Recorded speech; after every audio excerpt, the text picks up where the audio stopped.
Buenas tardes, ¿cómo están?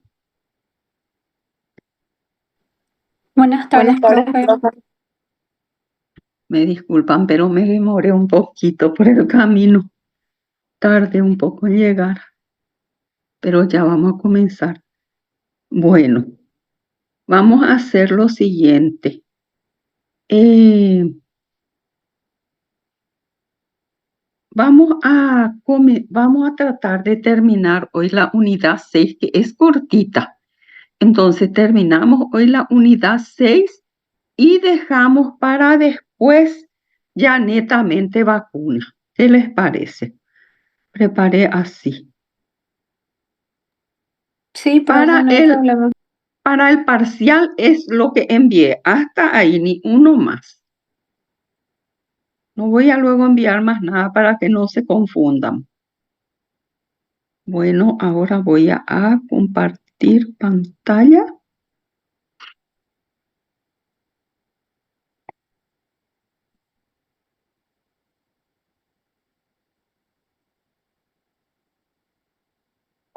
Detener video. Bueno, la unidad 6 es política de salud y epidemiología.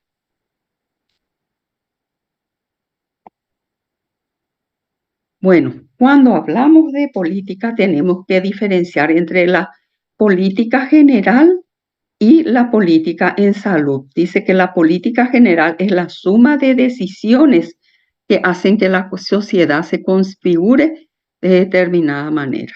Es la que proporciona un marco en el que se desarrollan, por ejemplo, la producción industrial y agrícola, la gestión de las empresas y los servicios de salud. La política general es determinante fundamental de la salud de la población. ¿Por qué dice esto? Porque a veces nosotros, yo creo que esto ustedes ya habrán tocado algo en salud comunitaria, es que tienen ustedes en el primer curso. Medicina de la comunidad, lo que Eso, teníamos. medicina de la comunidad, y algo ya habrán enfocado esto, que la salud de la población no depende de la cantidad de servicios de salud que tenga. No va por ese lado, ¿verdad? Eh, cuando hablamos de bienestar, el, cuando se habla del bienestar de las personas y también de la comunidad, vamos a ver que compone varios, vamos a decir, ítems que vienen a ser, ¿verdad? El trabajo, la recreación, el medio ambiente, los medios de comunicación, también los servicios de salud que forman una parte. Si el grado de nutrición, la alimentación, la vestimenta, si uno de ellos es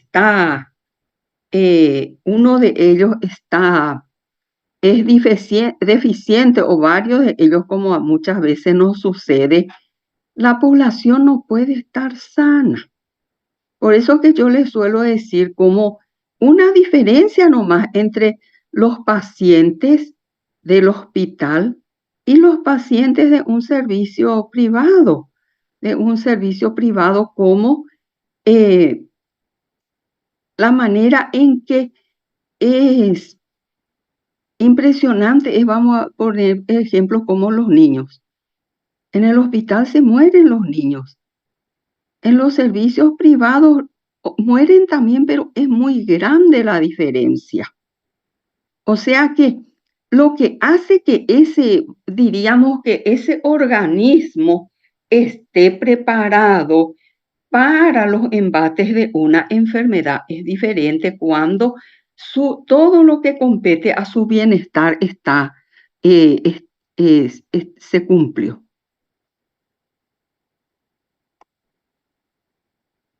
Y la política sanitaria suele referirse específicamente a los aspectos de asistencia médica.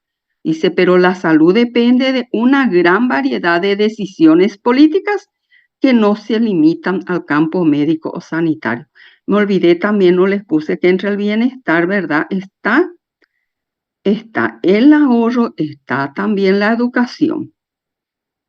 Bueno, una verdadera política sanitaria proporciona un marco para las actividades de promoción de la salud, tanto en la economía general de una comunidad como en la agricultura, la industria, el trabajo, la energía, el transporte y la educación, entre otros. Entonces, la política de salud actúa sobre algunos de los grandes determinantes de la salud. ¿Se acuerdan ustedes que los determinantes se dio en la parte de promoción de la salud? Pero no sobre el grupo de variables socioeconómicas y culturales, ni tampoco por el momento sobre la herencia genética. Y la política sanitaria no es responsabilidad única de los ministerios de salud. Entonces ahí, ¿cuáles serían, verdad? Entre ellos tenemos para la parte de comunicación, tenemos el Ministerio de Obras Públicas, está el Ministerio de Educación para la educación, para la alimentación, Ministerio de Agricultura y el de Comercio. Todos esos tienen que ver. En todos los campos de la política general debe haber una preocupación constante para la salud y la equidad. Entonces, las políticas agrícolas influyen sobre la disponibilidad, precio y calidad de la carne, de los productos lácteos y también los productos agrícolas. Las políticas fiscales y de publicidad influyen sobre el precio y la disponibilidad de los cigarrillos, también de las bebidas alcohólicas. La política de transporte influye sobre la magnitud de la contaminación de la atmósfera urbana y sobre el riesgo de accidentes de tráfico. El objetivo de una política general favorable a la salud es favorecer que las personas tengan más control sobre su propia salud y puedan mejorarla. A medida que voy leyendo, ustedes se van a dar cuenta que cuando se escribió esto, se basó directamente en todos los enunciados de promoción de la salud. Y cuando lleguemos al Plan Nacional de Salud, con más razón, ahí más todavía se nota. Dice, también es esencial crear un ambiente que favorezca la salud, fortalecer la acción comunitaria, desarrollar las actitudes personales y reorientar los servicios de salud.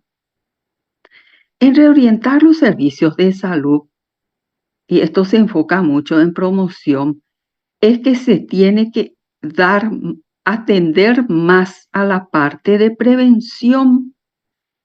Pero ¿qué es lo que pasa? Que nosotros no podemos lograr todavía eso con la cantidad de enfermos que tenemos y más o menos un círculo vicioso, ¿verdad?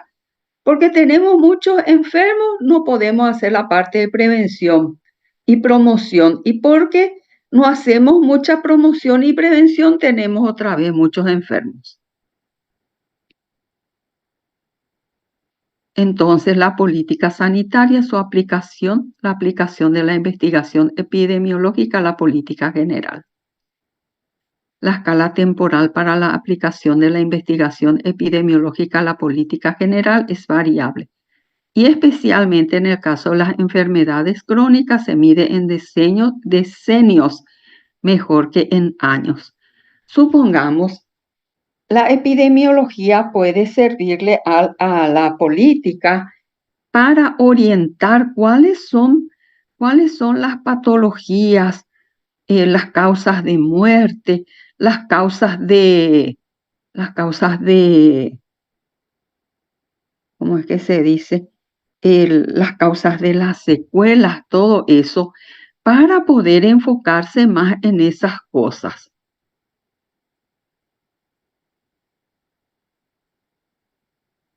Dice, se ha prestado escasa atención a los programas de prevención a largo plazo de ámbito comunitario y todavía menos a promover hábitos dietéticos sanos y desincentivar el consumo de tabaco a nivel poblacional. Bueno, ahora vamos a hablar de todo lo que enfoca que son las legislaciones que tenemos donde enfoca el área de salud. Y ahí tenemos como primero la Constitución Nacional, tenemos el Código Sanitario, tenemos el Plan Nacional de Salud, tenemos el Sistema Nacional de Salud también tenemos. Todo eso enfocado al área de salud de nuestro país. Acá figuran los artículos, pero nosotros no vamos a vernos obligados a aprender qué número de artículo es lo que tenemos que saber. No es saber de memoria. Lo que tenemos que, vamos a decir, entender, comprender es lo que quiere decir cada uno de estos. Entonces, dice la República del Paraguay es para siempre libre e independiente. Se constituye en Estado social de derecho unitario, indivisible y descentralizado en la forma en que se establece en esta Constitución y las leyes. ¿Por qué hablamos de esto? Porque después vamos a hablar de descentralización en el área de salud. Entonces, nuestro país es un Estado social de derecho unitario, indivisible y descentralizado. La política de la República del Paraguay adopta para su gobierno la democracia representativa, participativa y pluralista fundada en el reconocimiento de la dignidad humana. Después, artículo 4, el derecho a la vida. El derecho a la vida es inherente a la persona humana. Se garantiza para su protección en general desde la concepción. Queda abolida la pena de muerte. Toda persona será protegida por el Estado en su integridad física y psíquica, así como en su honor y en su reputación. La ley reglamentará la libertad de las personas para disponer de su propio cuerpo solo con fines científicos o médicos. O sea que uno no puede disponer de su cuerpo para cualquier cosa según la Constitución Nacional. Ahora habla de la calidad de vida. La calidad de vida será promovida por el Estado mediante planes y políticas que reconozcan factores condicionantes tales como la extrema pobreza y los impedimentos de la discapacidad o de la edad. El Estado también fomentará la investigación sobre los factores de población y sus vínculos con el desarrollo económico-social, con la preservación del ambiente y con la calidad de vida de los habitantes. Ahora del derecho a un ambiente saludable. Toda persona tiene derecho a habitar en un ambiente saludable y ecológicamente equilibrado. Constituyen objetivos prioritarios de interés social la preservación, la conservación, la recomposición y el mejoramiento del ambiente, así como su conciliación con el desarrollo humano integral. Estos propósitos orientarán la legislación y la política gubernamental pertinente. Para todas estas cosas están las leyes correspondientes. Dice el artículo 8, las actividades susceptibles de producir alteración ambiental serán reguladas por la ley. Asimismo, esta podrá restringir o prohibir aquellas que califique peligrosas. Se prohíbe la fabricación, el montaje, la importación, la comercialización, la posesión o el uso de armas nucleares, químicas y biológicas, así como la introducción al país de residuos tóxicos. Dice un dicho, el papel aguanta todo. Una vez en el Chaco se encontraron como, no sé si eran 200 tambores de basura tóxica que ingresó de otro país. Eso ya hace un buen tiempo. La ley podrá extender esta prohibición a otros elementos peligrosos y asimismo regulará el tráfico de recursos genéticos y de su tecnología, precautelando los intereses nacionales. Ustedes saben que nuestros recursos genéticos de la ganadería son muy buenos. El delito ecológico será definido y sancionado por la ley. Todo daño al ambiente importará la obligación de recomponer e indemnizar. Toda persona tiene derecho a habitar en un ambiente saludable y ecológicamente. Ya está. Eso ya está.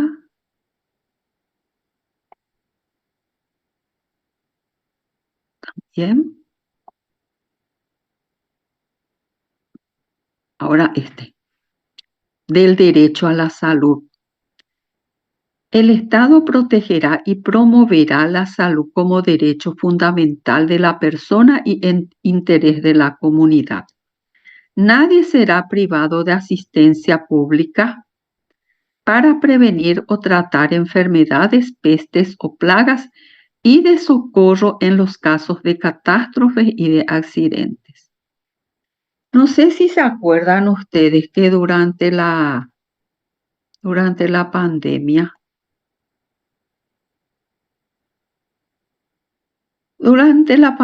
había una discusión a nivel de las personas y también mucho de la prensa de si el ministerio podía o no obligar a que uno luego cuestionaron mucho la cuarentena. Otro fue si podía obligar o no a aplicarse las vacunas. ¿Qué les parece eso? Sabemos que está el derecho de la persona.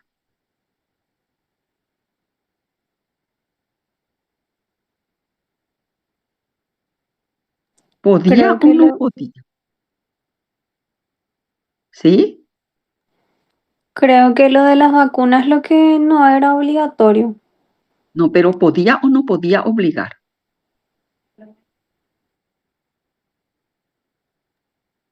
A la No, cuarentena, eso no sé. ¿la cuarentena podía o no podía obligar?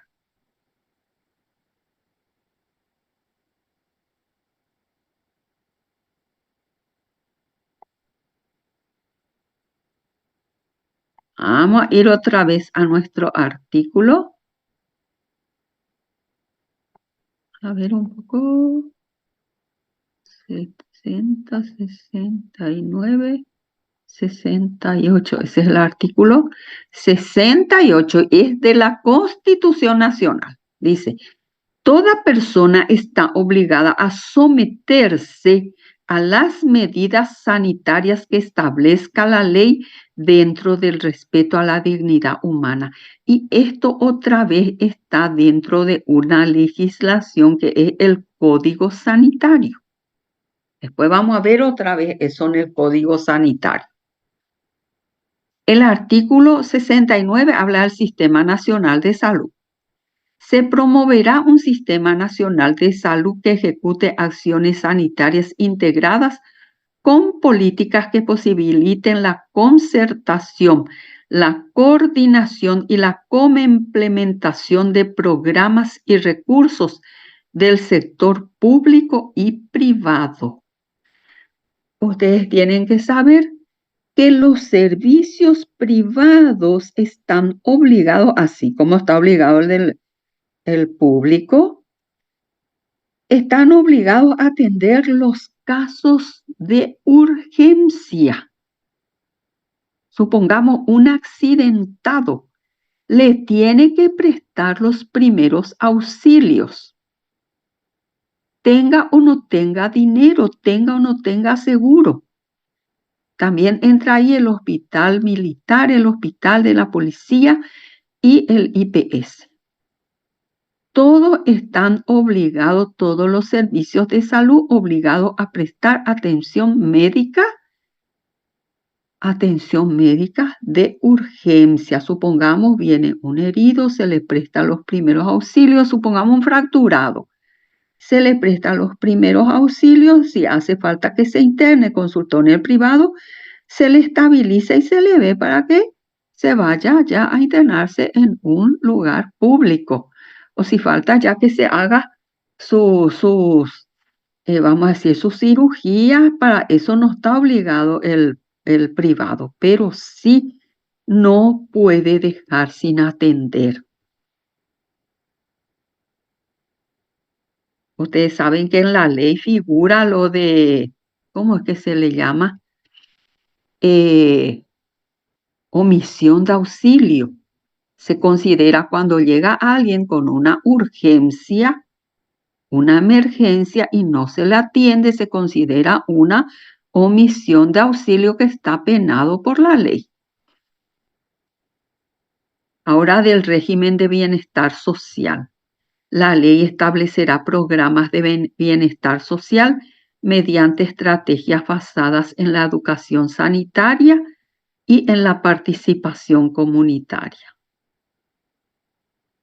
Artículo 72 del control de calidad. El Estado velará por el control de la calidad de los productos alimenticios, químicos, farmacéuticos y biológicos en las etapas de producción, importación y comercialización.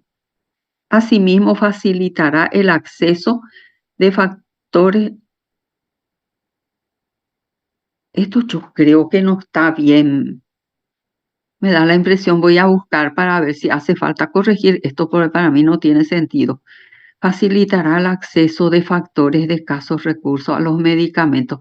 Tiene que ser, facilitará los medicamentos considerados esenciales, ¿verdad? A las personas de escasos recursos sería. Ahora habla del Sistema Nacional de Salud.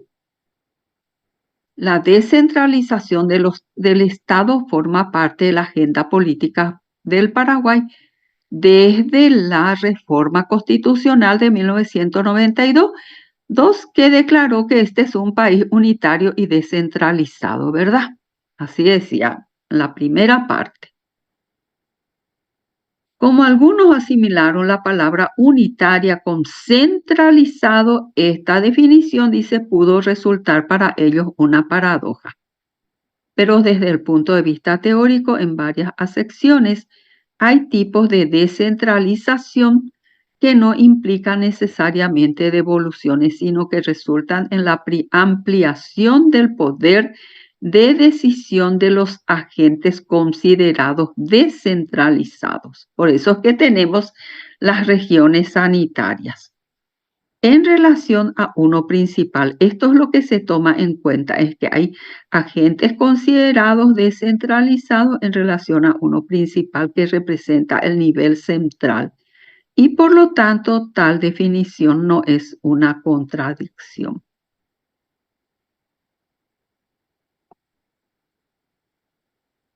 La descentralización política consistió en la transferencia de competencias, recursos y cierta autonomía a gobernaciones y municipalidades, cuyas autoridades a partir de la vigencia de esta Constitución fueron electas por sufragio directo. Además, se estableció marco legal para delegar la administración de servicios públicos nacionales a estas instancias subnacionales, o sea, a las municipalidades y a las gobernaciones. En el campo de la salud, las gobernaciones incorporaron secretarías de salud y las municipalidades adoptaron algunas funciones. Tiene luego la Secretaría de Higiene y Salubridad, tienen las municipalidades, no es secretaría, los departamentos de higiene y salubridad.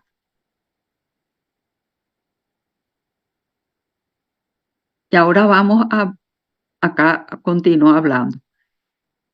La ley 1032 es la que crea el Sistema Nacional de Salud y se promulgó en el año 1996.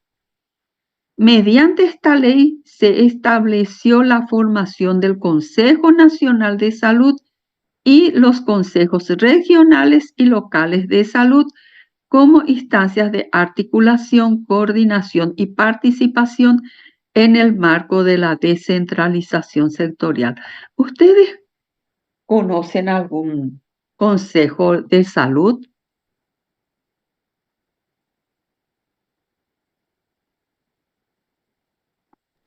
¿Cómo, profe? ¿Conocen algún consejo de salud? ¿Conocen el Consejo Local de Salud o el Yo no, Consejo? profe. Bueno, No conozco. Mingaguazú creo que ha de tener todavía, porque cuando se conformó el Consejo Local de Salud de Mingaguazú, formó parte la FACISA, o sea, para que conforman parte del Consejo Local de Salud todas las entidades que trabajan o apoyan el área de salud. Entonces estaba ahí la facultad, había gente de colegios, estaban personas ¿cómo las asociaciones de químicos, asociaciones de odontólogos, estaba por supuesto que el hospital distrital, está la municipalidad, todos así conformaron parte de ese consejo.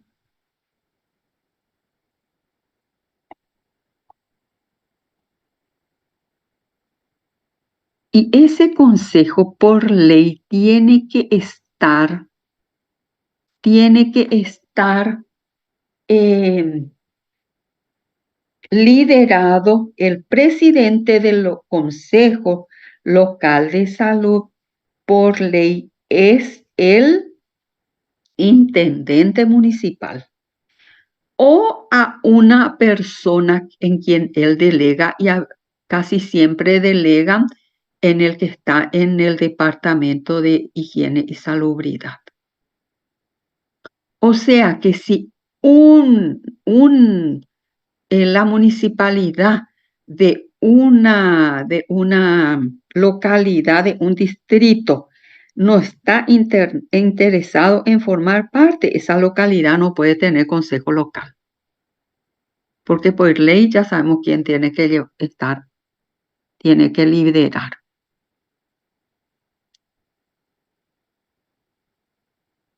Ahora, después está el Consejo Regional de Salud, que su representante, su presidente es el delegado. Y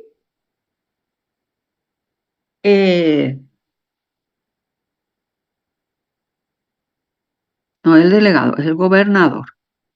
Y o en su defecto también a alguien en quien delegue el cargo. Entonces, dice el Sistema de Salud del Paraguay Nacional de Salud, comprende los subsectores público y privado. El subsector público está representado por el Ministerio de Salud Pública, el Instituto de Previsión Social, la Sanidad Militar, la Sanidad Policial, la Universidad Nacional de Asunción, y ahora entran las universidades públicas y los servicios asistenciales de las empresas descentralizadas Itaipú y Yacyretá. El artículo 1 del Sistema Nacional de Salud. Créase el Sistema Nacional de Salud, en adelante el sistema, en cumplimiento de una política nacional que posibilite la plena vigencia del derecho a la salud de toda la población. Pasa lo siguiente, que cuando se estaba programando, se hizo el proyecto del Sistema Nacional de Salud, que me acuerdo estaba a cargo de 2 diputados. Estaba a cargo de 2 diputados, me viene nomás algo en la cabeza. Vinieron justamente a presentar el proyecto cuando eso yo estaba en la gobernación, la Secretaría de Salud. No era yo la secretaria de Salud, estaba nomás ahí. estaba, formaba parte. Y vinieron a presentar en la gobernación. Y era que para que se pueda implementar este sistema nacional de salud iba acompañado de otra ley, que era la ley del Seguro Médico Nacional. O sea que todas las personas tenían, todas aquellas personas que no tenían su seguro de IPS y que no tenían otros seguros, tenían que tener el seguro que les iba a poner el Estado. Se promulga la ley del Sistema Nacional, pero esa ley, otra ley que era con ese seguro que a mí me iba a pagar, me iba a dar el Estado, con eso se le iba a pagar, supongamos, a los privados si por ahí tuvo la necesidad de internarse y no había en un lugar público y se internaba en el privado, el Estado con eso iba a pagar, con ese seguro. Ese era el planeamiento. Y sale este, pero no salió hasta ahora el otro seguro médico nacional. O sea que en este mismo momento no hay cómo sostener todo, vamos a decir específicamente.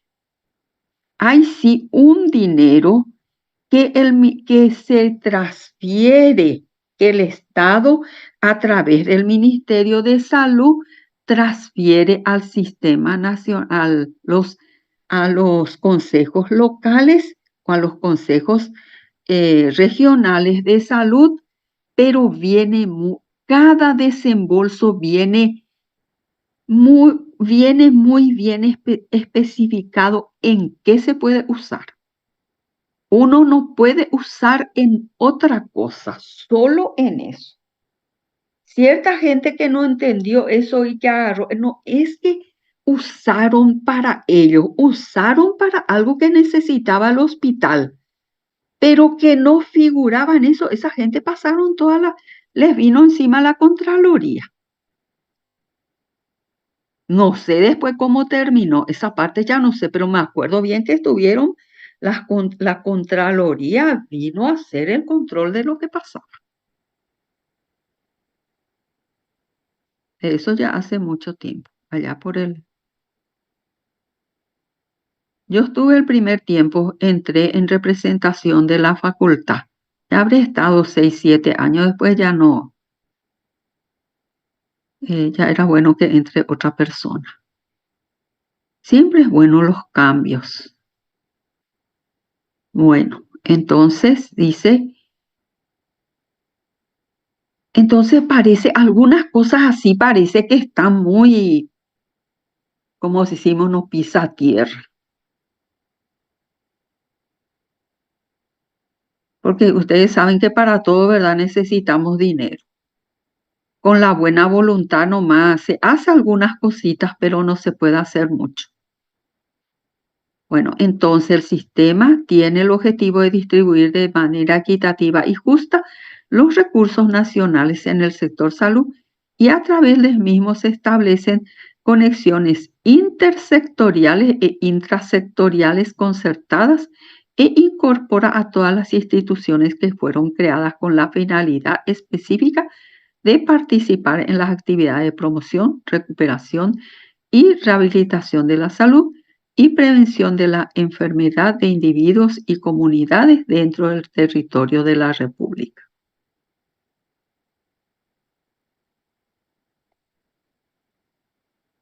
El sistema tiene como finalidad primordial prestar servicio a todas las personas de manera oportuna, eficiente, sin discriminación de ninguna clase, mediante acciones de promoción, recuperación y rehabilitación integral del enfermo. No figura dentro de esto, pero tenemos así entidades, algunas son privadas y otras son públicas, donde las personas pueden ir a solicitar algunos servicios ¿cómo es que se llama? Donde la gente se va a pedir así para su prótesis y eso.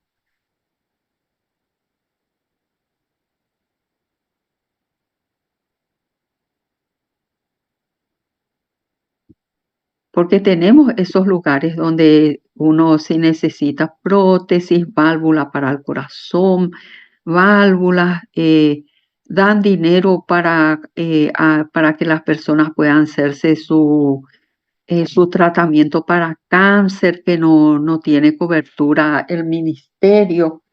Esas cosas se consiguen previa gestión.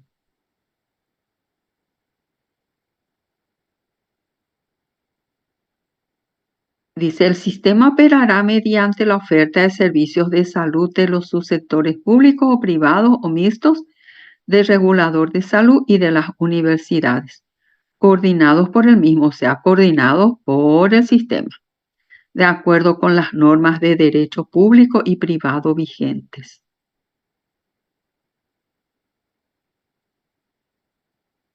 Artículo 5. El sistema tendrá como pilar básico el conjunto científico de atención integral de la salud que armoniza como un todo las funciones de protección de la salud, prevención de la enfermedad, curación y rehabilitación del enfermo, y lo incorpora como estrategia capaz de controlar las causas biosocioeconómicas y culturales de la enfermedad.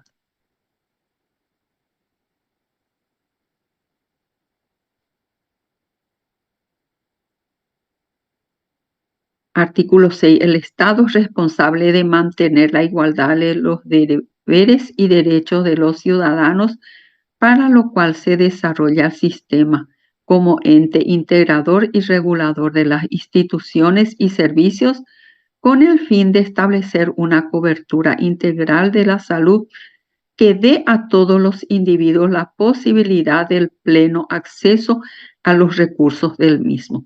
Por eso es que a veces dicen las personas, en la ley dice que yo tengo derecho, como dice, todos los paraguayos tienen, piensan que igual puede acceder de manera gratuita a todo, pero no es así como se piensa en la equidad, dar más al que tiene menos, ¿verdad? Entonces, el que tiene puede pagar sus servicios.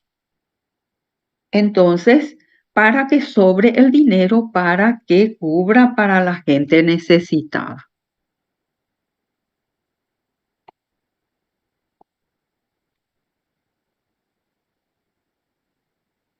Pero eso pocas personas entienden. Bueno, ahora vamos a hablar del Código Sanitario. Este código está en vigencia, todo lo que estoy leyendo está en vigencia. El Código Sanitario es el que regula las funciones del Estado en lo relativo al cuidado integral de la salud del pueblo y de los derechos y obligaciones de las personas en la materia. Artículo 25. Yo puse lo que nos compete desde el punto de vista epidemiológico. Elegí así lo que viene para... El ministerio arbitrará las medidas para disminuir o eliminar los riesgos de enfermedades transmisibles mediante acciones preventivas, curativas y rehabilitadoras que tiendan a elevar el nivel inmunitario de las personas y combatir las fuentes de infección.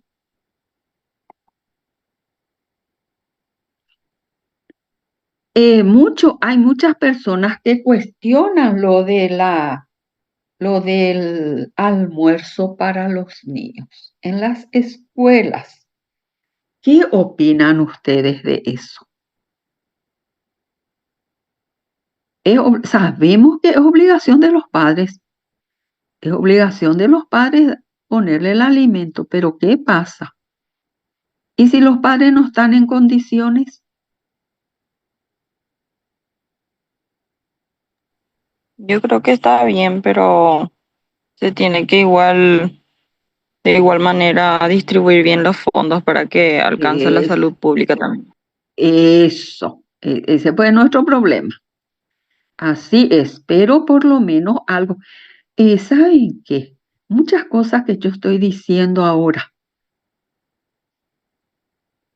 no voy a ir tan lejos de cuando yo era criatura. Cuando me recibí recién, yo vine acá y viví en el centro de salud de Minga 2 años. Les voy a decir qué año. Capaz que sea la edad, ni la edad de los padres de ustedes. Vine en el 83 y me fui en el 85. Capaz que muchos padres de ustedes todavía ni nacieron. Bueno, en esa época se pagaban las consultas, se pagaban, se pagaban las suturas, se pagaba la internación. Es cierto que era muchísimo menos que en el privado, pero se pagaba. Se pagaba el parto normal, se pagaban las cirugías, se pagaban las cesáreas, todo se pagaba. Se pagaban las urgencias. Y si la persona no tenía, teníamos que hacer toda una gestión y llenar habían unos recibos especiales donde uno llenaba la exoneración del paciente. Medicamentos no teníamos. Cuando iba a entrar el paciente en una cirugía, hacíamos la lista, que era la lista. Uno luego era la lista para la anestesia. Bueno, y poquito se tenía, a veces venía medicamento del ministerio, pero rarísimas veces, en muy raras ocasiones iban a decir ustedes. ¿Y cómo se manejaban para la urgencia? ¿Cómo se manejaba una persona que tenía herido, que tenía que entrar de urgencia a la cirugía? Bueno, en la esquina del hospital estaba la anestesista que su marido tenía la farmacia. Entonces le decíamos, lleva tu receta allá. Dirigíamos luego dónde tenía que llevarla.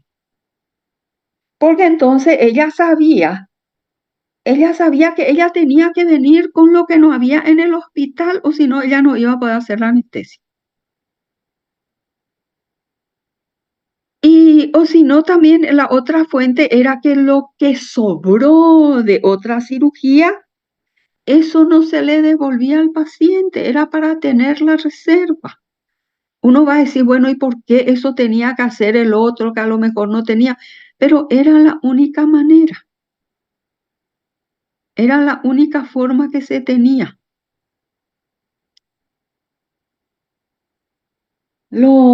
Y así se manejaban todo. Y también estaban las colaboraciones de los otros pacientes. Llegaba una paciente que estaba muy grave, entonces se usaba el inyectable del otro que compró, uno se iba y le explicaba, pobrecito, que no tiene. Y pasa pues que nuestra gente, y eso tenemos que valorar, que el paraguayo es muy, vamos a decir que es empático, como se usa ahora, antes decíamos caritativo. Que vos le explicás que el otro tiene y ese que no tiene da otra vez lo que no tiene, sabe compartir lo que no tiene. Entonces él entendía que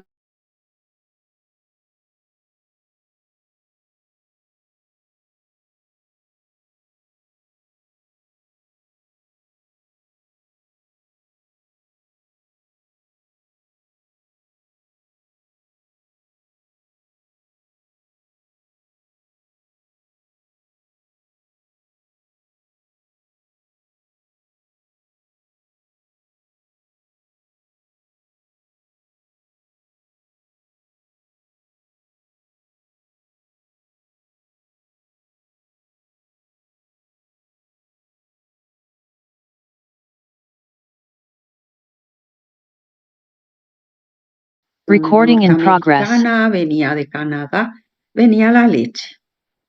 Entonces esa leche de vez en cuando había en la escuela. Venía en polvo y después se preparaba. Hasta ahí llegaba. Pero estuve leyendo que en el Japón, después de la Guerra Mundial, se comenzó con la leche. Y después de la leche, en poquitos años ya el Japón vio que eso era beneficioso para los niños y ellos rápidamente llegaron al almuerzo. Bueno, medicamentos, ya le dije que medicamentos no había. No les voy a decir cuándo comenzó a haber, porque si no va a parecer que estoy haciendo una, ¿cómo se dice? Un proselitismo. Les digo nomás, no le dije ni durante quién había o no había, pero le digo que antes no había. Y para la gente realmente pobre es importante. Les cuento una cosa. Cuando nos íbamos recién a la comunidad indígena, no había todavía ni la merienda, porque vino primero la merienda de la media mañana y después lo que vino el almuerzo. No había ni eso. Entonces, ¿saben cómo eran las clases ahí? Las clases comenzaban los primeros días de febrero hasta final de octubre. Y una vez yo le pregunto a la profesora, ¿por qué hacían ellos eso? Y me dijeron, porque en noviembre, diciembre, los cultivos todavía no tienen, vamos a decir, el poroto manteca, el poroto, la abeja, todo eso, todavía no no están maduros. Para ellos esa época era la época de las vacas flacas y los niños no podían irse a la escuela sin comer, por eso es que ellos adelantaban. Pero ¿qué pasó? Ahora que viene la merienda, entonces ellos ya tienen el mismo horario que el resto. Y otra cosa que hizo que esto, lo de la comida, que los niños no falten. Ellos no faltan ahí a la escuela ahora. Y es simpático, algunas veces uno ve que está un nene con uno de sus hermanitos chiquititos sentado a su lado. Lo único que ellos no molestan. Está ahí el chiquitito, no abre ni el pico. Y eso, ¿saben para qué le hacen? Para convidarle su comida a su hermanito. Cuando tenían la leche y la galletita también hacían eso. Comían una parte, tomaban una parte y después llevaban para su casa. Entonces, realmente para ellos y para mucha gente hace falta. Porque muchos se iban a la escuela sin desayunar. Por eso es que habían los comedores no sé si en todas las comunidades, pero acá en Minga había gente, tenía la iglesia y había gente particular, así que tenían medio y ellos preparaban para las personas. Por supuesto que no era para todos, pero daba para que algunos puedan alimentarse. Bueno, el artículo 25. El ministerio arbitrará las medidas para disminuir o eliminar los riesgos de enfermedades transmisibles. Esto ya dijimos. Acá. Artículo 26. Las personas que padecen enfermedades transmisibles y los portadores y contactos de ellas podrán ser sometidas a aislamiento, observación o vigilancia personal. Acá no completaron más, porque estos contactos no son sometidos a aislamiento. ¿A qué es que se les somete a los contactos? Y durante la pandemia a todos se nos consideraba contactos.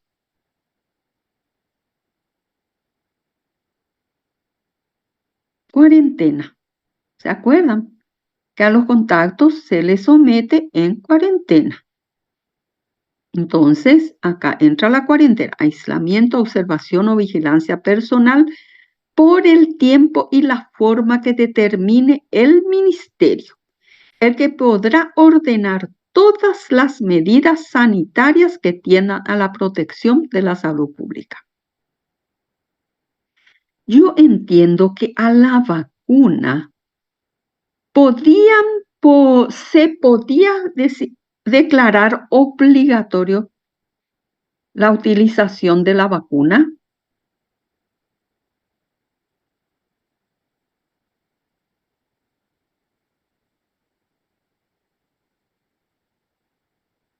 Parece que se fueron todos. Se pegaron una siestita. ¿Qué dijiste, profe? Disculpame.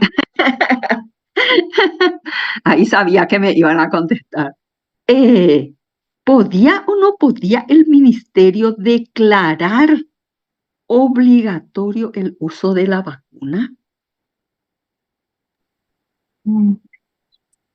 Depende de Recién la enfermedad, seguramente. Y acá les dije, eso va a depender. Las personas que padecen enfermedades transmisibles y los portadores y contactos ya podrán ser sometidas a aislamiento, observación, vigilancia por el tiempo y la forma que determine el ministerio, el que podrá ordenar todas las medidas necesarias que tiendan a la protección de la salud pública. O sea que según esta ley sí podría. Y lo que no tengo, pero les aviso que la parte más, por lo menos, ¿cómo se dice? La introducción de la ley de vacunas, le voy a poner también. Porque en esa ley también dice que las vacunas son obligatorias. Y acá tenemos artículo 27 del Código Sanitario. Podrá declarar obligatorio el uso de métodos o productos preventivos. Aquí tenemos. ¿Por qué les parece a ustedes que no se declaró obligatorio el del COVID? Yo tengo mi apreciación. Porque Yo era una creo que vacuna experimental. Todavía. Estaba en Experimentación, todavía no se sabía eso. los Yo efectos. creo que fue por eso. Entonces, habrán esperado a ver más o menos qué pasaba y todas esas cosas. Así es. Pero de que podía, porque la gente puede decir, no pueden obligarnos, no pueden. Sí que hay leyes que dicen que sí se nos puede obligar. Y van a decir, pero la ley es tal cosa, bueno, pero ya está. Una vez que está la ley, ya está en vigencia. Nos guste o no nos guste. Después dice, el ministerio determinará las enfermedades transmisibles sujetas a notificación obligatoria, así como las formas y condiciones de su comunicación. Por eso es que se pudo hacer que esas personas que vinieron del extranjero estén en cuarentena en ciertos lugares. Y no sé si ustedes se dieron cuenta que llegado estuvo más o menos contenido el problema del COVID. Una vez que se abrió la frontera y entraron todas esas personas, subió de golpe. Artículo 40. El ministerio dictará las medidas relativas al control de las enfermedades crónicas no transmisibles. También no es solo sobre las enfermedades transmisibles, también sobre las enfermedades crónicas no transmisibles que pueden constituir problemas de salud pública. El ministerio y las universidades separadas o conjuntamente procederán a la creación de establecimientos especializados en la investigación de las enfermedades crónicas no transmisibles con fines de tratamiento y docencia. ¿Ustedes conocen un lugar donde trabaja la universidad con el ministerio de manera conjunta? No solo transmisible, también, no solo no transmisible, también es transmisible.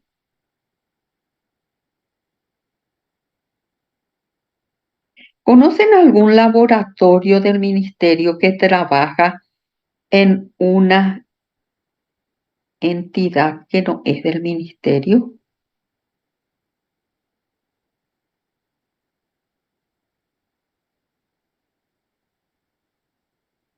El SIM, El SIN, ahí está. Como decimos vulgarmente, en nuestras narices tenemos eso. Y también hay proyectos que se llevan ahí con enfermedades crónicas. Es cuestión de que se pongan nomás así a entrar y verificar un poco cuáles son los proyectos que tiene el SIM.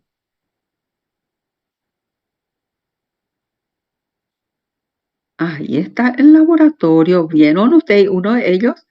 Pero es infeccioso el trabajo que se está haciendo de manera coordinada del Ministerio de Salud con el laboratorio que está en el SIN sobre la investigación que se hace el HPV. ¿Se enteraron, verdad, de eso? Relacionando con el cáncer de cuello uterino.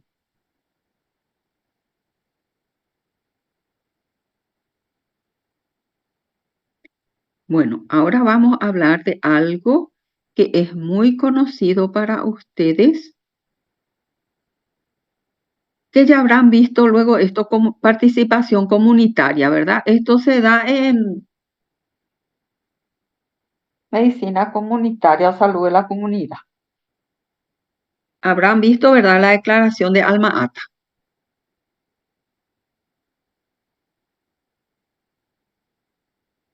En 1978, en la declaración de Alma Ata, se definió la participación comunitaria como el proceso en virtud del cual los individuos y las familias asumen responsabilidades en cuanto a la salud y bienestar propios y de la colectividad y mejoran la capacidad de contribuir a su propio desarrollo económico y al comunitario. Van a ver ustedes que esto de la participación comunitaria no es solo en salud. ¿Cómo es que le llaman en el área de educación de los colegios? Hoy en día se llama la comunidad educativa, algo así, ¿verdad? Es donde están, ¿cómo? Sí, así mismo es. Así es, comunidad educativa. Y después en la iglesia, ¿escucharon alguna vez el Oño Divepa? No, pero ¿Y entienden cuando yo digo Oño Divepa? sí, todos juntos. Todos juntos, porque se ve que solo no podemos. No podemos, pero no podemos con todo, ¿verdad? Solamente si nos unimos podemos hacer más cosas. Dice, la participación comunitaria es el proceso mediante el cual los miembros de la comunidad participan en los programas o actividades que se llevan a cabo en interés de la comunidad. Es que solamente si la persona participa, supongamos se me pone una comodidad, un baño, un qué sé yo. Si yo no hice nada, no cuido. Solamente el que y puso su esfuerzo para conseguir algo es el que mezquina y cuida. La participación comunitaria, entonces, el proceso en virtud del cual los individuos y la familia llegan a conocer mejor su propia situación y a encontrar incentivos para resolver los problemas comunes. Y dice que acá, para que sea una participación real, la comunidad es la que tiene que determinar cuáles son sus problemas y cómo les parece a ellos que pueden solucionar eso con la ayuda de los otros. No es que yo me voy a ir y les digo, bueno, a ustedes les hace falta tal cosa y ustedes participando van a hacer tal cosa. Ahí yo lo que estoy haciéndole es imponiéndole, ¿verdad?, un trabajo. Para que sea participación, tiene que venir de ellos.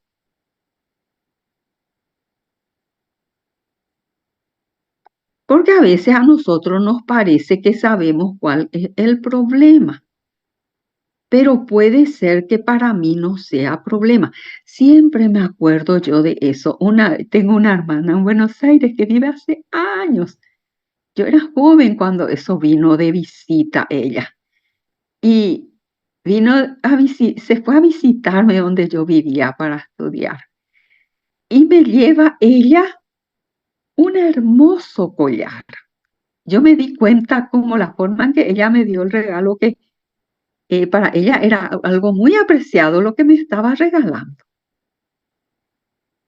Pero pasaba que yo eso en aquella época no usaba. Yo acepté y le dije todo lo lindo que era, todo guardé luego como recuerdo, tengo ahí como recuerdo. Pero no era lo que yo necesitaba en ese momento. ¿Entienden? Eso viene a ser que a veces nosotros pensamos que alguien está necesitando, a veces uno no usa porque no usa, a lo mejor porque no tiene o porque le parece que no es necesario que use. Y entonces es bueno que desde cuando vamos a organizar con ellos el proyecto, hagamos desde el principio.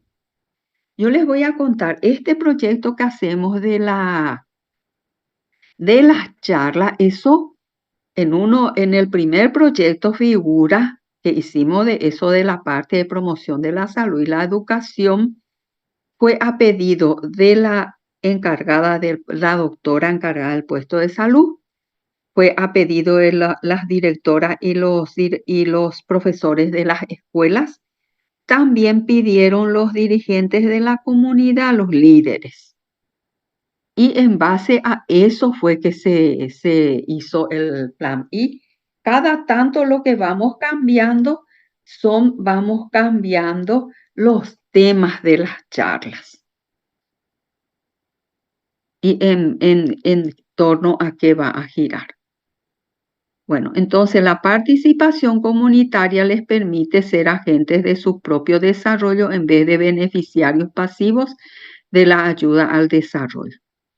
La participación comunitaria debe llegar a los niveles superiores, que supongamos los niveles superiores podemos poner que son ya las personas del área de salud, con planteos propios y soluciones propuestas desde las bases.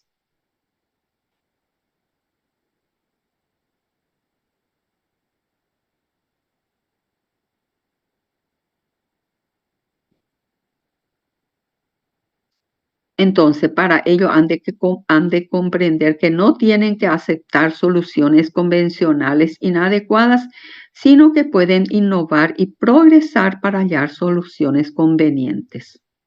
La comunidad han de adquirir la actitud necesaria para evaluar una situación, ponderar las diversas posibilidades y calcular cuál puede ser su propia ayuda. Van a decir ustedes, pero no están preparados. ¿Cómo ellos van a estar preparados? Bueno, y para eso es que se hacen así las charlas, se les explica, se hace una reunión y se va haciendo diferentes dinámicas de planteamiento para ver si cómo ellos van encontrando, pueden encontrar los problemas y las soluciones. Dice, así como la comunidad ha de estar dispuesta a aprender, el sistema de salud tiene como función de explicar y asesorar, así como dar clara información sobre las consecuencias favorables y adversas de las actividades propuestas y de sus costos relativos. Planificación comunitaria para que sea eficiente se requiere de flexibilidad por parte de los altos niveles del sistema de salud que permita tanto a su personal como a la comunidad una participación significativa en la toma de decisiones a nivel local. Capacitación y adiestramiento específico del personal en lo que se refiere a conceptos básicos de desarrollo y participación de la comunidad.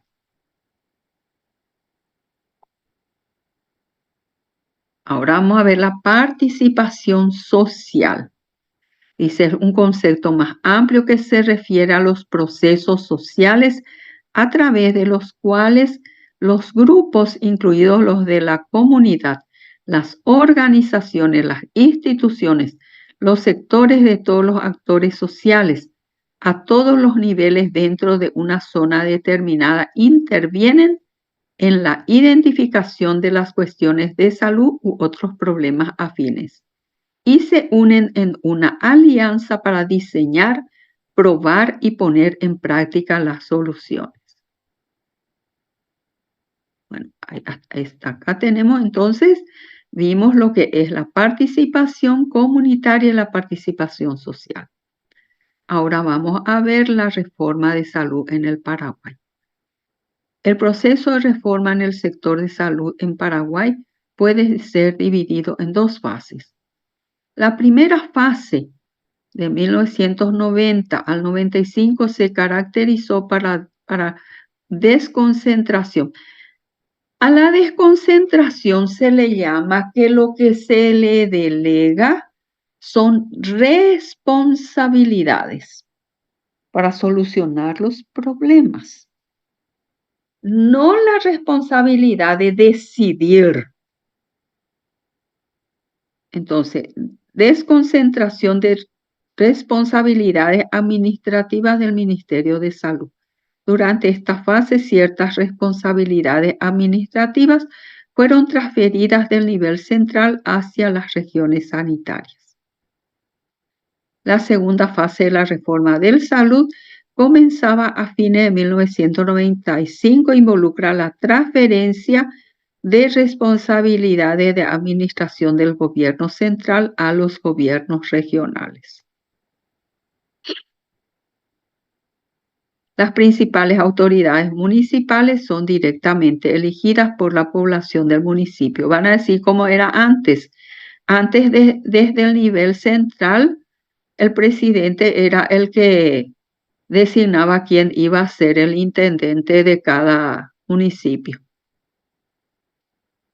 A través de la descentralización, el gobierno municipal asume responsabilidades administrativas de supervisión y monitoreo de los establecimientos públicos.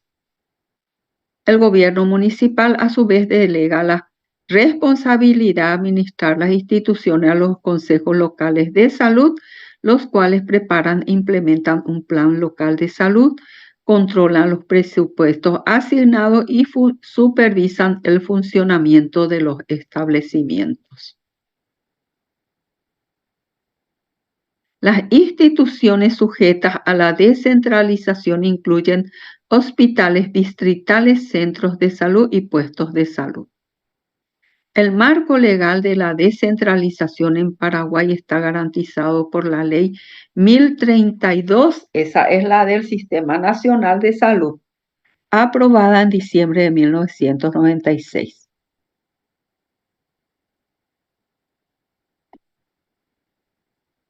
El objetivo explícito de la descentralización, como fue expresado en la ley, es mejorar la eficacia y calidad en la provisión de servicios, mejorar la equidad en la provisión de servicios y promover la participación efectiva de la comunidad en la planificación y control de la prestación de servicios.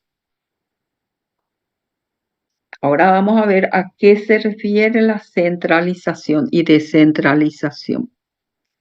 La centralización y descentralización se refiere a la concentración o dispersión de poder y a la distribución de autoridad del proceso decisorio.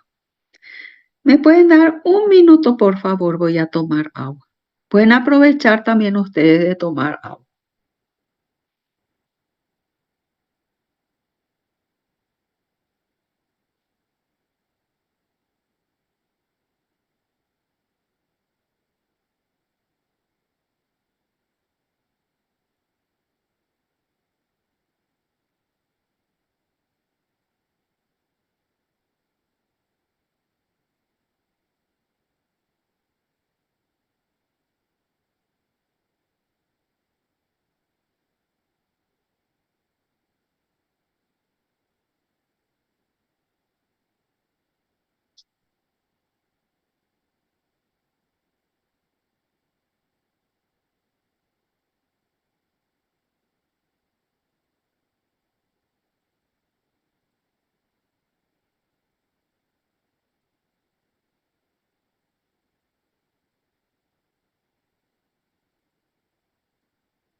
¿Ya volvieron?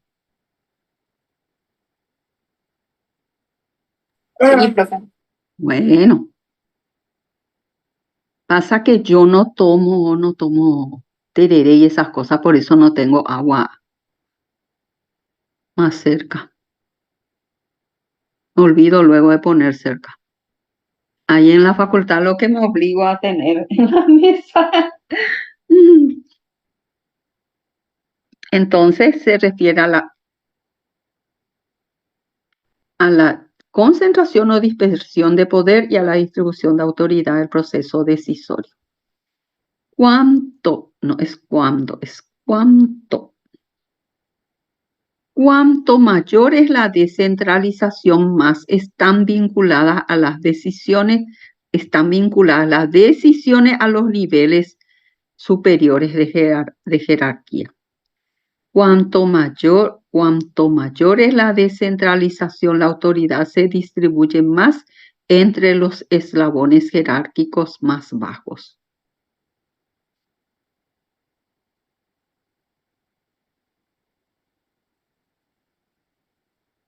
Las ventajas de la centralización. Las decisiones son tomadas por personas con una visión global de la institución.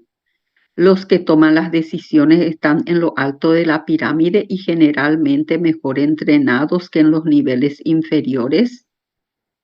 Esto ya hoy en día pues todo el mundo, todo más o menos la gente se capacita más. Ciertas funciones como compras, cuando están centralizadas, provocan mayor especialización, aumento de habilidades. Cuando estaba en el Consejo de Salud, habíamos recibido un dinero de una organización extranjera, que no recuerdo cuál era, que ayuda para inmunización. Y vino el dinero, se tenía que utilizar, vino todo en qué era, para los insumos que se necesitaba para las vacunas.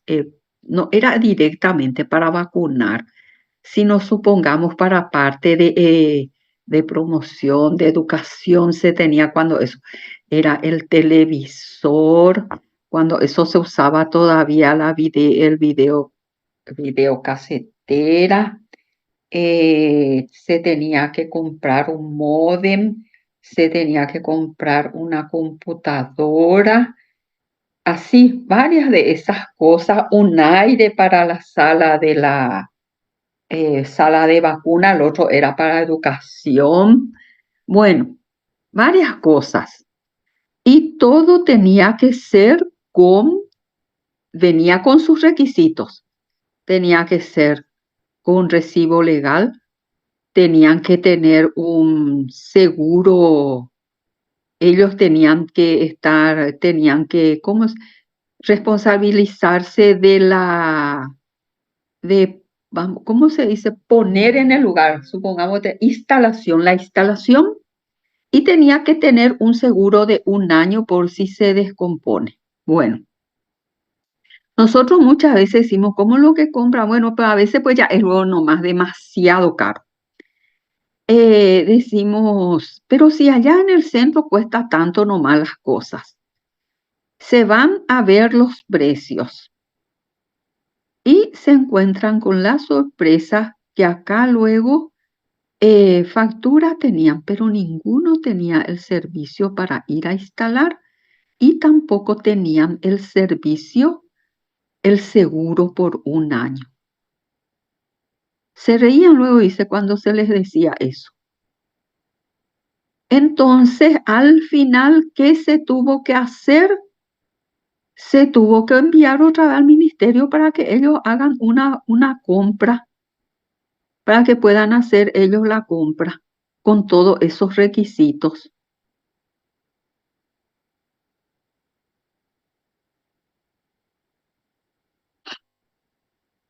Bueno, entonces las decisiones son más consistentes con los objetivos organizacionales de la organización, porque cuando hablamos nosotros desde cuando tenemos así las reuniones, teníamos las reuniones de la regional, reuniones de cada 3 meses se hace la evaluación de los servicios, de todos los servicios de la región.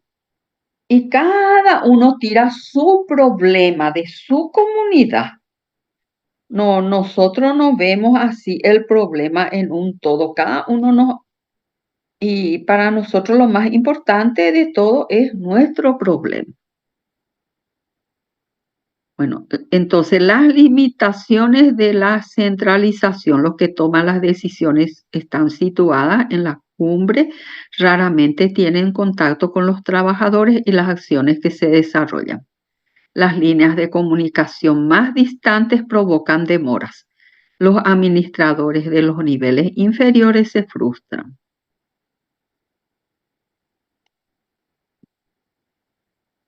Ahora las ventajas de la descentralización. Las decisiones son tomadas más rápidamente por sus ejecutores. Los que toman las decisiones son quienes tienen más información sobre la situación. Una mayor participación en la toma de decisiones aumenta la motivación de los administradores intermedios y les proporciona mayor entrenamiento.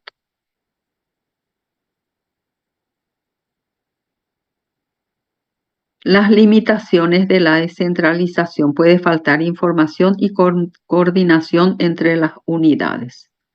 Aumenta el costo debido al mejor entrenamiento y al mayor salario que perciben los administradores de los niveles inferiores. No, en los niveles superiores, ellos que es lo que reciben mayor salario. Al darle mayores salarios aumenta el costo, eso es. Los administradores poseen una visión más limitada del resultado de sus departamentos en perjuicio de la organización como un todo. La desconcentración, que es lo que más tenemos nosotros, se produce un acto de delegación de autoridad y responsabilidad y se conocen dos tipos. La funcional se da por razones netamente prácticas a nivel de algunas funciones o cuya ejecución es recomendable darle cierta autonomía. Y la geográfica se da cuando las instituciones del sector salud distribuyen su administración y gerencia para ubicarlas en diferentes regiones o áreas de salud. Y ahora vamos a ver el Plan Nacional de Salud. Este es el Plan Nacional de Salud del periodo 2015 a 2030. La Política Nacional de Salud es un conjunto de enunciados que orientan el rumbo de las determinaciones y acciones que el Estado paraguayo está decidido a realizar en el periodo 2015-2030 para garantizar el ejercicio pleno del derecho a la salud de todos los habitantes del Paraguay. De este modo, el país se compromete a responder al acceso universal a la salud y la cobertura universal de la salud que se encuentran en el núcleo de los desafíos contemporáneos.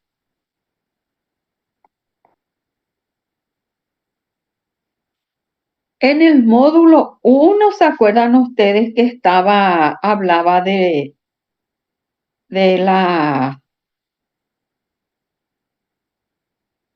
los derechos humanos?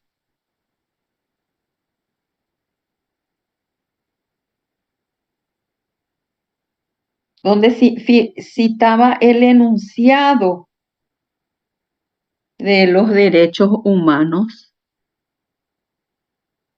que es más o menos también ¿sí?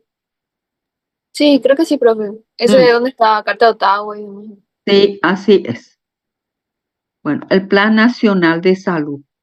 Dice, se espera que la Política Nacional de Salud sea el marco de referencia que oriente las acciones en salud que ejecutan o deben ejecutar los principales actores que intervienen en la producción social de la salud en Paraguay, permitiendo redefinir la acción de recursos y los esfuerzos compartidos.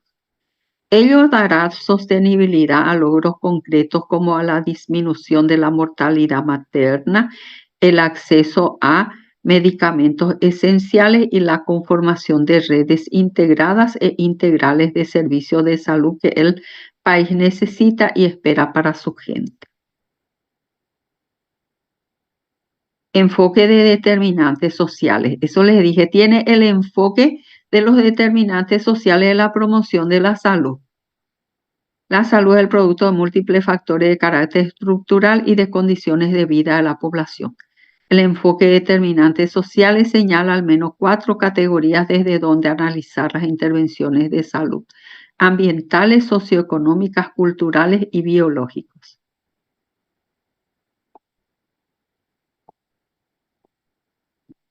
Ambientales, que incluya la mirada del hábitat específico de las comunidades, donde importan la seguridad y la disponibilidad en el acceso al agua, la ocurrencia de fenómenos naturales riesgosos, la interrelación con otras especies, la contaminación del suelo y del aire.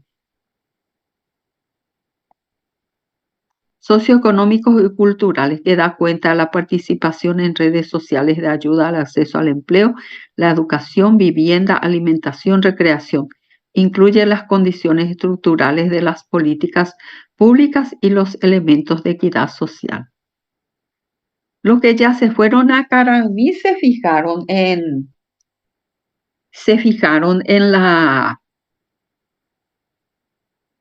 las casas que tienen ahí. Y esta vez estuve viendo en su estado, puso uno de los líderes, porque ahí hay 2 líderes, que pusieron que los de la Cenavita vinieron ya a marcar los lugares donde se van a construir más viviendas.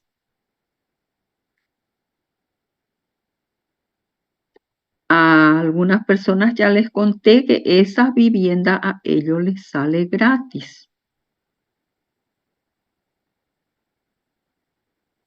Bueno, entonces los determinantes biológicos, que consideran las condiciones que resultan de la carga genética que determina el sexo y la etnia, así como las características del curso de vida de las personas en interacción con el ambiente. Y ahora vamos a ver la planificación y evaluación de la asistencia sanitaria. Dice, el uso sistemático de principios y métodos epidemiológicos en la planificación y evaluación de los servicios de salud es relativamente reciente. Entre la evaluación de tratamientos específicos y la de aspectos más generales de los servicios de salud, solo hay un paso.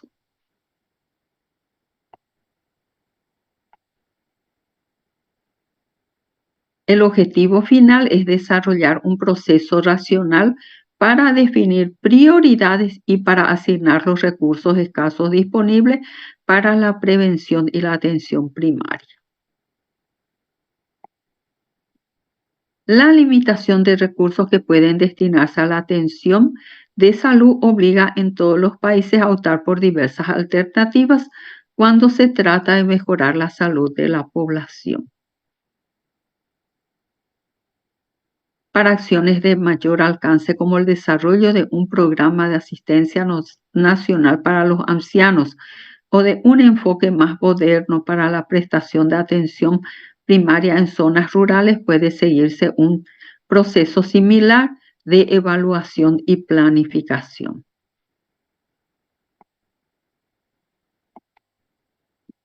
Acá vamos a ver el ciclo de planificación. Por lo general, solo se dispone de parte de la información que sería necesaria para tomar las decisiones correspondientes. Además, esa información siempre ha de sopesarse críticamente. Cuando se considera que la información es insuficiente, han de recogerse nuevos datos para que las decisiones puedan adoptarse de una manera racional. O sea que primero tenemos que hacer, por eso dice acá, el proceso cíclico y repetitivo, y sus pasos son los siguientes. Uno es lo que recién dijimos, medición o evaluación de carga de la enfermedad. El 2 es la determinación de las causas de la enfermedad, de las enfermedades. Medición de la efectividad de las diferentes actuaciones sobre la comunidad. Evaluación de su eficiencia en cuanto a recursos utilizados. Implementación de las acciones. Monitorización o supervisión de las actividades. Y luego otra vez una reevaluación de la carga de enfermedad para determinar si se han producido modificaciones.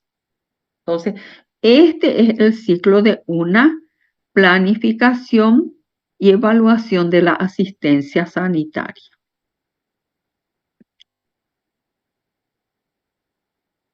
Entonces, carga de la Charge enfermedad, el complete. primer paso es el proceso de planificación, es la medición del estado de salud global de la comunidad. Las mediciones pueden incluir tasas de prevalencia o de incidencia, medida de mortalidad y número absoluto de casos de diferentes enfermedades. En el proceso de medición de la carga de enfermedad ha de tenerse en cuenta indicadores que valoren globalmente los efectos de la enfermedad en la sociedad. Los datos de mortalidad reflejan solo uno de los aspectos de la salud y tienen un valor limitado en las enfermedades que solo rara vez son mortales. Las mediciones de morbilidad reflejan otro aspecto importante de la carga de la enfermedad.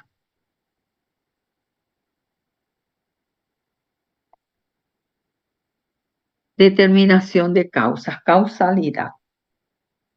Una vez medida la carga de la enfermedad en la comunidad, hay que tratar de definir sus principales causas evitables, de forma que puedan desarrollarse estrategias de actuación. Medición de la efectividad. Acá les puse en efectividad, eficiencia, todo eso les puse la definición porque a veces usamos como sinónimos, pero no son. Dice, la efectividad se mide por la reducción porcentual de la morbilidad o mortalidad que se produce como consecuencia de una determinada actuación.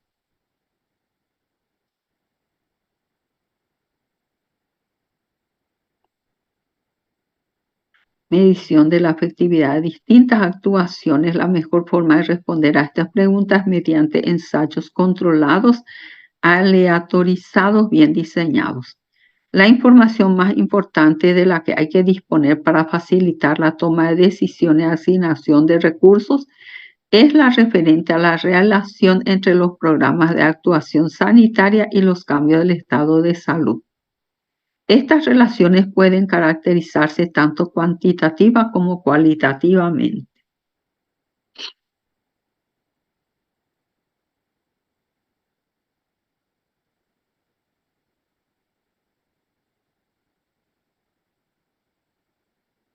La efectividad de las actuaciones en la comunidad depende de muchos factores. Por ejemplo, la mayor o menor idoneidad de los resultados de actuaciones realizadas en condiciones ideales, es decir, en las que se presta gran atención al diagnóstico y al tratamiento y seguimiento a largo plazo. Si una actuación no funciona en esas condiciones, es poco probable que funcione en el trabajo cotidiano en la comunidad. Evaluación de la eficiencia. La eficiencia mide la relación entre el resultado conseguido y el esfuerzo invertido en dinero, recursos y tiempo. Proporciona la base para la utilización óptima de los recursos e implica la compleja relación de los costos y la efectividad de la actuación.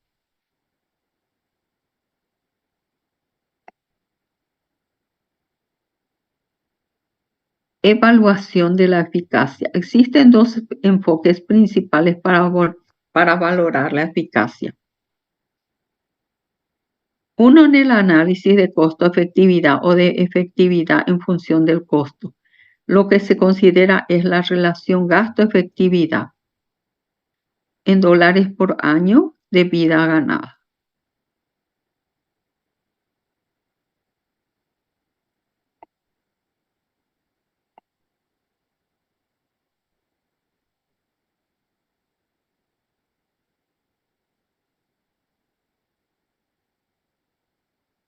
A ver un poco. Evaluación de la eficiencia. Ahora vamos a ver.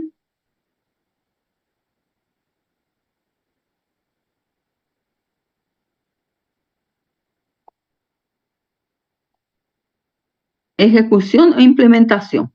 El quinto paso del proceso de planificación se inicia cuando se toman decisiones sobre actuaciones específicas y se consideran los problemas que probablemente surgirán al implementarlas en la comunidad.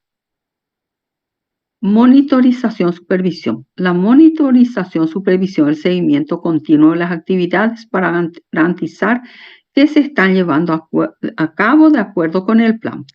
Ha de ir dirigida a las condiciones necesarias para programas específicos cuyo éxito puede medirse de diferentes formas, utilizando criterios a corto, mediano o largo plazo.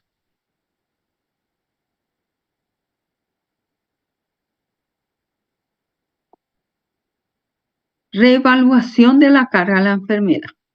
La reevaluación es el último paso en el proceso de planificación de la atención sanitaria y el primero del siguiente ciclo de actividad. En esta fase se repite la medición de la carga de la enfermedad en la población, por ejemplo, mediante la repetición de encuestas de, supongamos, tensión arterial en esa población, si es eso lo que se está estudiando. Bueno, entonces llegamos hasta aquí, pero antes de terminar, quiero mostrarles algo. A ver.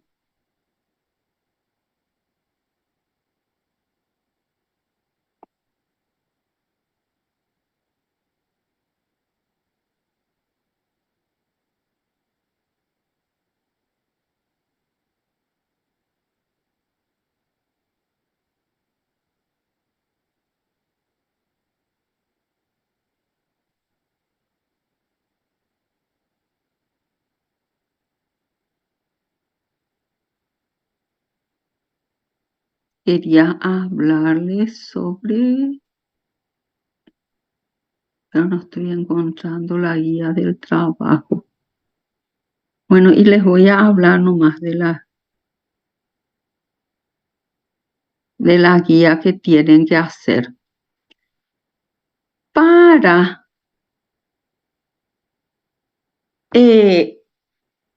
Para presentar este trabajo final, el título del trabajo tiene que ser el mismo del que ustedes utilizaron, ¿verdad? Utilizaron en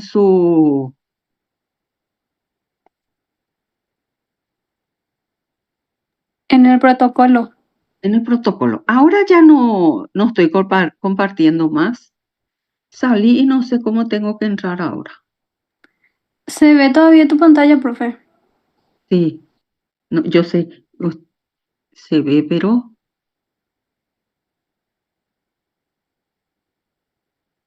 entonces el de compartir es lo que tengo que parece salir de compartir. Algo así, ¿verdad? Era. A ver un poco. Sí, ahí abajo, donde están los micrófonos y eso. Dice compartir. Bueno, y eso es lo que ya no veo luego. Ahora no estoy.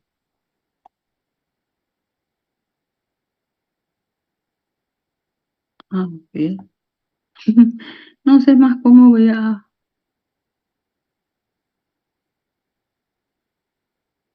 No sé si salgo y vuelvo a entrar. Yo creo que va a ser eso lo más. Acá está. Entre otras, vea ahí. Uso compartido. ¿Y cómo salgo? Eso es lo que no sé. Compartir y dejar de compartir. ¿Dónde es que tengo mi dejar de? Acá. Eso era. Bueno.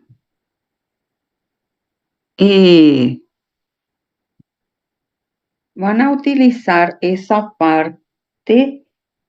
Después es el mismo título. Después ustedes van en el resumen, habrá visto que en el resumen figuran así varios ítems otra vez. Eso se pone todo en una hoja. Tiene que caber en una hoja. Habitualmente un resumen consta menos de 200 palabras. Y ahí se pone en resumen, se pone la introducción, así todo lo que entra en un trabajo se pone de manera resumida.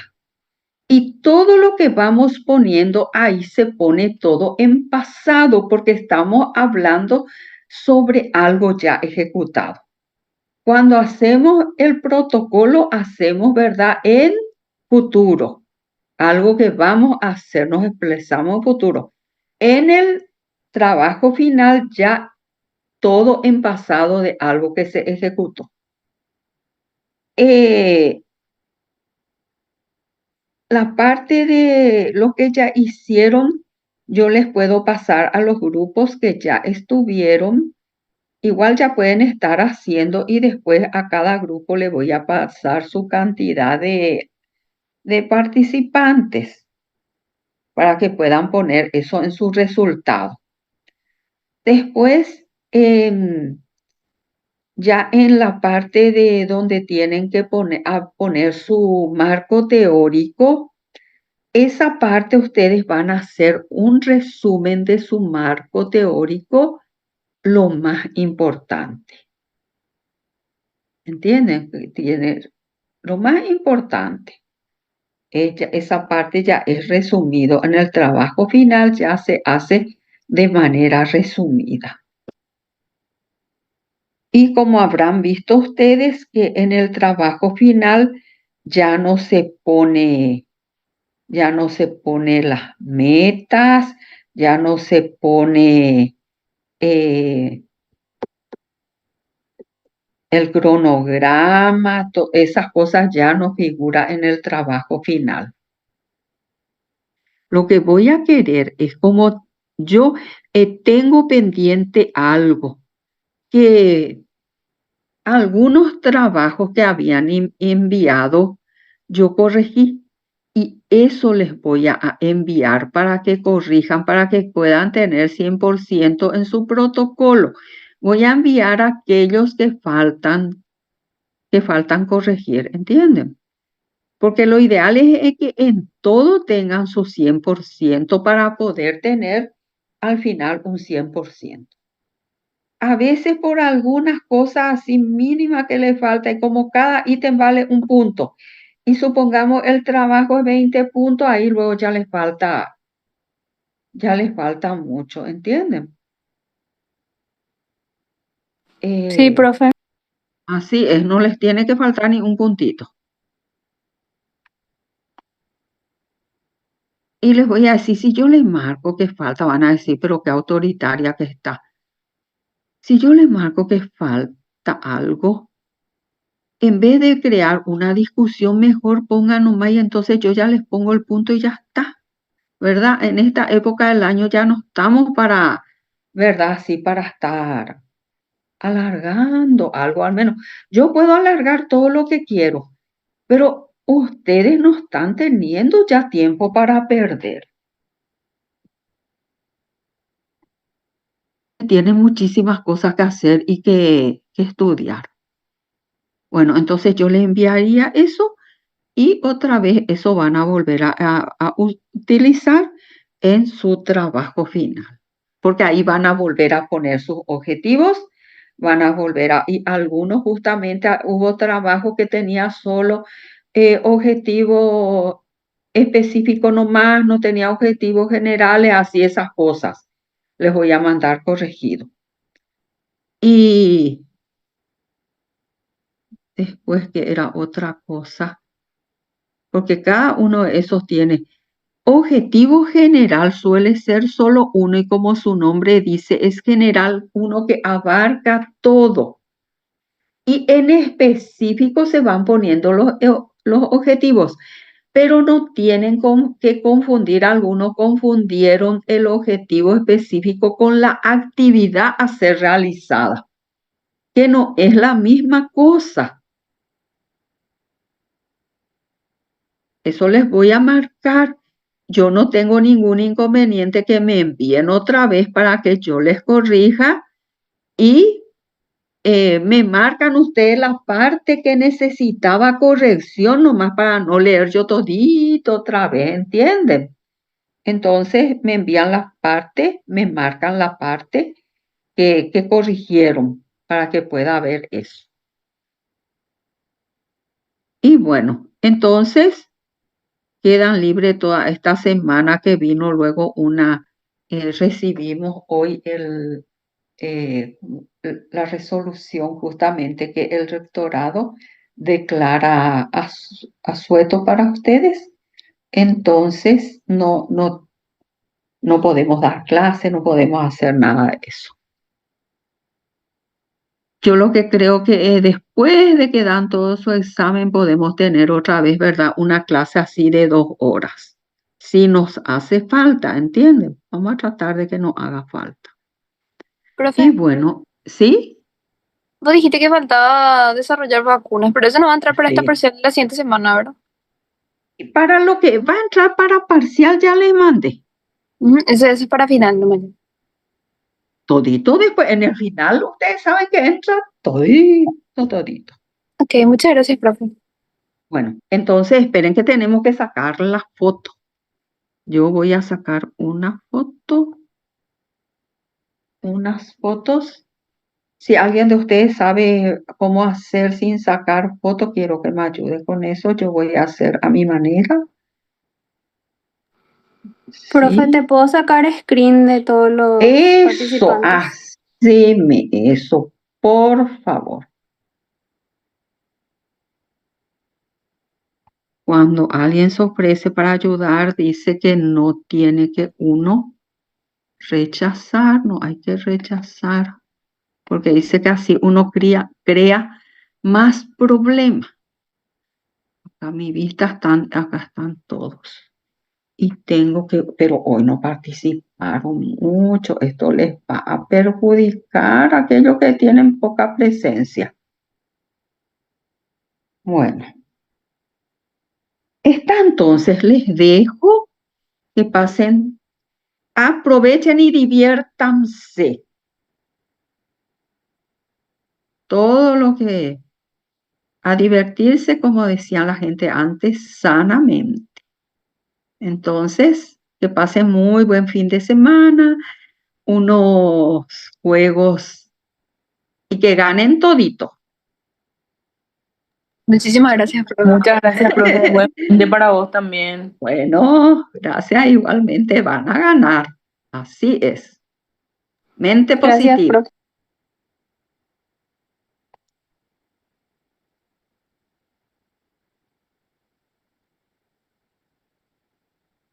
Chao, profe. Chao, chao, chao.